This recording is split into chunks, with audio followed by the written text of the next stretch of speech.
Richmond basketball was on fire last night at Raider Gymnasium as it welcomed in the SAC leading Pinecrest High School Patriots and used 3 double-digit scores to hand the visiting team a 72-46 loss. With the win, the Raiders now move up to 10-9 on the season and 5-4 in SAC play.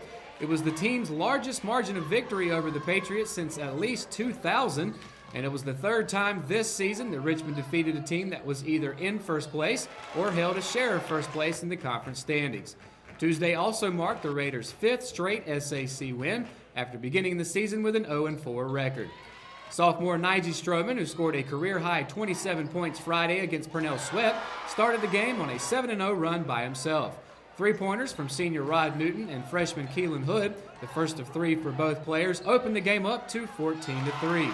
Junior Jarvis Tillman ended the opening quarter with a monster breakaway 2-handed jam, giving the Raiders their biggest lead to that point in the game, 21-5. The Patriots outscored Richmond 18-14 in the second quarter, but still trailed 35-25 at the break. Richmond kept its foot on the pedal in the second half as Newton and Hood splashed down 2 more triples apiece in the third quarter.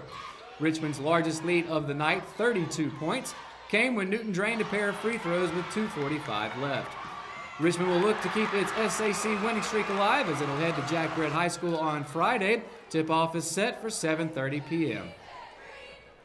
A demonstration for unity in the cold rain got a little heated Tuesday afternoon on the downtown streets of Rockingham.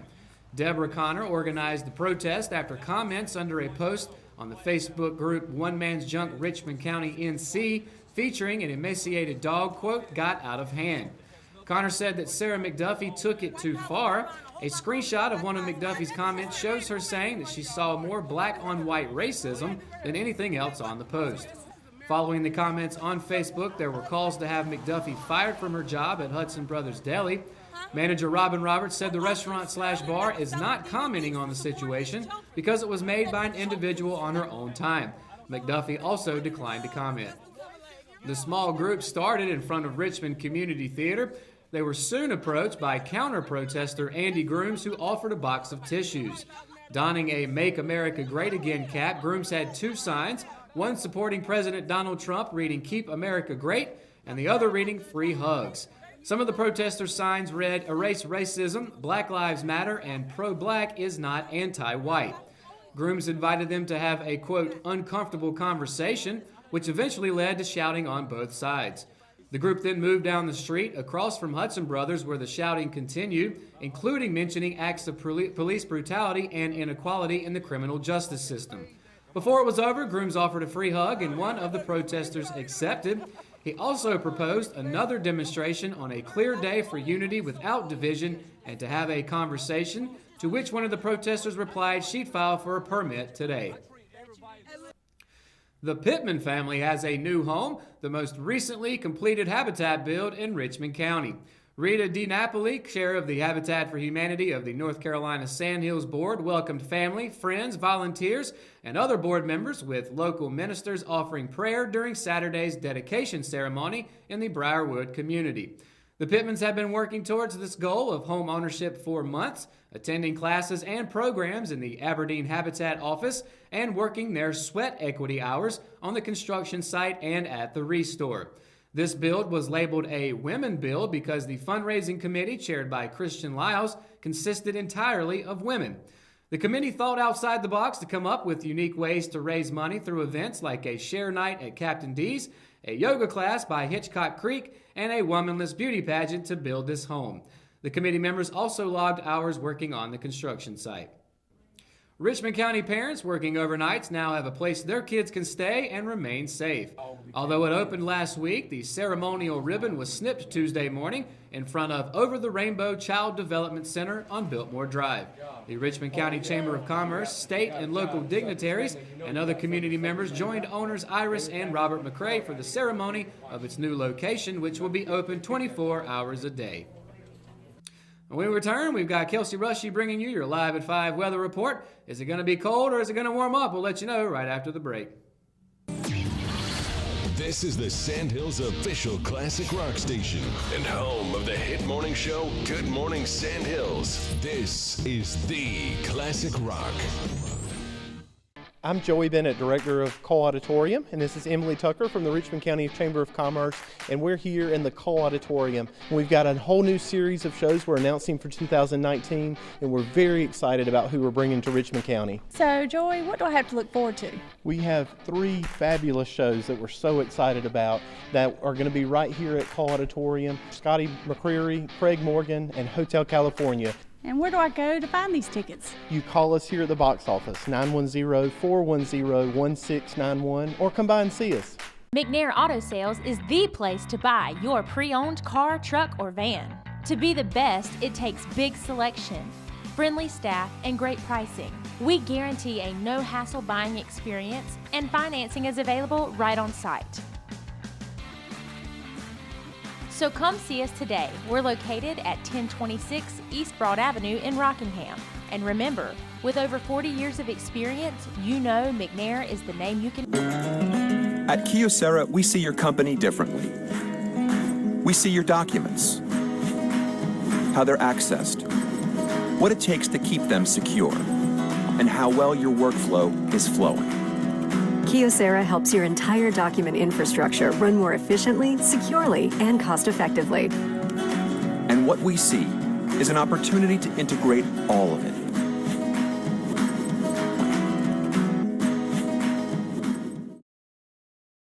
Willow Tree Antiques and Gifts is all about rustic home decor and gifts. You will always find a variety of unique antiques, vintage, and new items in our shop. Come and see our selection of housewarming, new baby, and wedding gifts. For the man in your life, we have many collectibles, Boker knives, and leather. And ladies love the jewelry, purses, candles, hats, and t-shirts. We also offer a 30-day layaway program. Come and experience shopping at Willow Tree Antiques and Gifts. Today's Live 5 weather report is brought to you by Simply Chic Monogram Boutique. And as you can tell, it's actually a fairly sunny day. It's a little on the chilly side, but not too bad. And of course, it's, as I said, it's sunny. There's a glare on the office camera. It's pretty bad. But of course, going into the temperatures on the weather map, starting, as you can tell, again, sunny once again tomorrow. Great, no more rain. It looks like the rain is finally starting to subside a little bit. But of course, Fayetteville has a high of 42, a low 27. Pretty much all these areas are going to be like in the 40s for the most part. And of course, Lumberton, high 43, low 28. And Rayford, Laurinburg are going to be like high 42, Rayford with a low 27, Laurinburg with a low 28. And then, of course, Bennettsville is actually going to be a lot warmer than the rest of these areas with a high of 56 and a low of 36. So if you want to go where it's a little bit warmer, maybe make a little road trip to Bennettsville, get a little warm out there. And, of course, going to Southern Pines with a high 42, low 26. Ellerby, once again, high 42, low 27. Rockingham, high 42, low 28, and of course Wadesboro going up just one more with a high 42 and a low of 29. So you can probably see a pattern going on. There's a lot of 42s going around throughout the areas. Literally the only little black sheep in this entire weather map is Bennettsville. So if you want to stay a little bit warmer, Bennettsville is probably your best bet. And of course, going into the 5-day weather forecast, Thursday will be sunny, high 42, low 28, and as you can probably see already, it's going to start warming up quite a bit. So Friday, also sunny, high of 54, low of 34.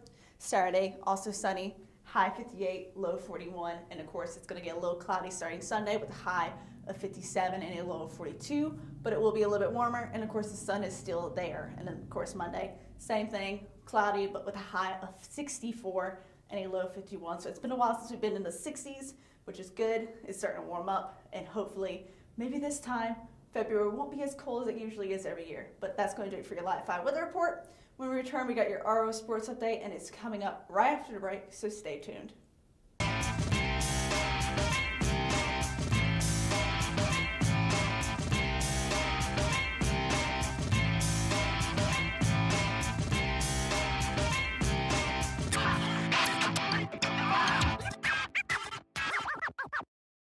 At Richmond County Hospice, we strive to provide high-quality care to our patients and their families. Whether it's the incredible hospitality at the Haven House or from the comfort of your own home, you can count on hospice to be there for you. We also offer monthly grief support groups, and our chaplain will be there to hold your hand in prayer. Through our amazing staff and our volunteers, hospice has made difficult times easier for our community. Call the number on your screen if you feel that you or your loved one may benefit from our services. Richmond County Hospice. Peace, comfort, dignity. At Richmond Community College, we can prepare you for a high-skill, high-paying career in a variety of fields. We are always developing new courses and programs in response to the communities we serve.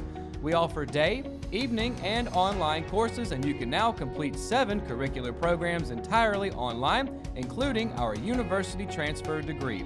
At Richmond Community College, we believe in helping you prepare for a better life. Richmond Community College, local college, big impact.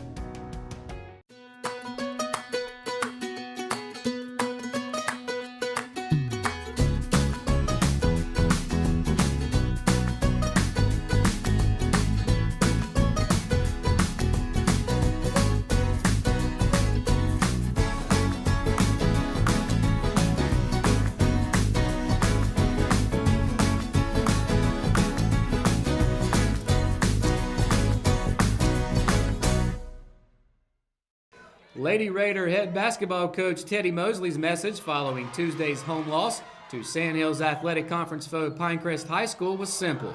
His team didn't play up to its potential.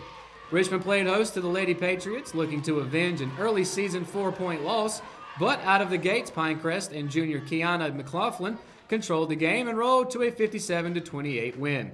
The Lady Patriots began the game on a 10-3 run, causing Mosley to call an early timeout. Richmond responded out of the pause with an Alexis Sweeney layup, but Pinecrest closed the quarter on a 7-0 run to take a 17-5 lead at the end of the first 6 minutes. From the floor, the Lady Raiders shot 10 for 54, an 18.5% shooting percentage, hitting 5 field goals in each half. The Lady Raiders now drop to 9-9 on the season and 5-4 in SAC play. They'll look to get back in the win column Friday when they travel to Jack Britt High School. Tip-off is slated for 6 p.m. And now for your middle school sports report. The Hamlet's boys basketball team most likely punched the ticket to the playoffs with a win over Cordova on Monday. But Keith Parsons' Red Rams received all they could handle from the Cavaliers. The visitors fought valiantly for 2.5 quarters, but Hamlet managed to put together 2 long runs in the second and third quarters to take control of the game en route to a 44-36 victory. Cordova, who only used 5 players in the entire game, used speed and ball movement to keep the Red Rams defense off balance in the opening quarter. With the win, the Red Rams improved to 5-3 and will close out the season at Ellerby on Thursday. As for Ellerby, they were also in action this week on Monday, beginning their final week of the regular season, with the Lady Wildcats fighting for a top 3 finish in the SEM-SAC standings. Both teams unfortunately came up on the losing end to West Hook Middle School. Entering the day, head coach Derek Anderson's basketball team was in a 3-way tie with West Hook and Hamlet Middle School for second place in the SEM-SAC, with all teams posting a 5-2 overall record. Without their top players, Ellerby would be outscored 14-1 in the final 6 minutes of play. Anderson's squad will end its season on Thursday against in-county opponent Hamlet. Tip-off is set for 4 p.m. in Ellerby. The Ellerby boys basketball team, as of Tuesday, wasn't projected to make the 16 playoff bracket this season. The Wildcats fell to 2-6 on their campaign with a 52-39 loss to the Tigers. One bright spot for head coach Tommy Shelton's team this season has been 8th grade point guard Imani McBride. Earlier in the season, McBride scored a career-high 37 points against Christ the Cornerstone Academy and has been consistently scoring in the mid-20s in each game. Ellerby will end its regular season by hosting the Hamlet Red Rams Thursday at 5 p.m. And that's going to do it for another edition of Live at 5. Be sure to keep up with all the latest from the RO by going to richmondobserver.com or by downloading the free RO app for your Android and Apple devices. Of course, be sure to tune in to Good Morning Sandhills Monday through Friday and catch the RO Sports Show every Thursday, Friday, and Saturday. For the Live at 5 crew, I'm Matt Harrelson. Good night, Richmond County.